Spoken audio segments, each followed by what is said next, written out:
ஹைப்பா problem paste கொஸ்டின்ஸ்ல இப்போ second பார்க்க போகிறது எத்தனால் கூட கான்சன்ட்ரேட்டட் சல்ஃபூரிக் ஆசிட் ஆட் பண்ணி 430 440 கெல்வினுக்கு ஹீட் கொடுக்குறீங்க. அப்போ ஏ கிடைக்குமா? கிடைச்சத ஏ கூட ஹைட்ரஜன் புரோமைடு ஆட் பண்ணீங்கன்னா in presence of benzyl peroxide add பண்ணீங்கன்னா பி கிடைக்குமா? ஏயும் பியையும் உங்களை கண்டுபிடிக்க சொல்லியிருக்காங்க. ஸோ அப்போ எத்தனால் இல்லைங்களா? இப்போ சல்ஃபூரிக் ஆசிட் அங்கே ஆட் பண்ணுறீங்க, ஹீட் பண்ணுறீங்க.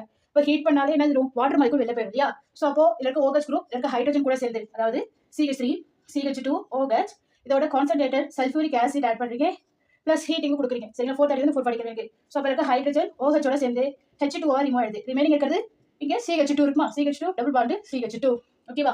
ஈத்தீன் ப்ரொடியூஸ் ஆயிடும். ஸோ கிடைச்ச இந்த ஈத்தீன் எடுத்து HBr ஹைட்ரஜன் புரோமைடு ஆட் பண்றீங்க in presence of benzyl peroxide. So அப்போ இப்போ பிரிச்சுங்க HBr பிரிச்சிங்கன்னா H பிளஸ் Br மைனஸ் பிரியும் ஓகேவா? ஸோ இந்த புரோமைடு வந்து இந்த CH வரும்போது இந்த பாடிக்கு ஷிஃப்ட் ஆனால் ஹைட்ரஜனோட சேர்ந்து எப்படி மாறிடும்? CH3 CH2 Br மாறும். ஸோ அப்போ இதோட பேர் என்ன? ப்ரோமோ ஈத்தேன்னு சொல்லலாம். ஓகே பாருங்க, எத்தில் புரோமைடுன்னு சொல்லலாம்.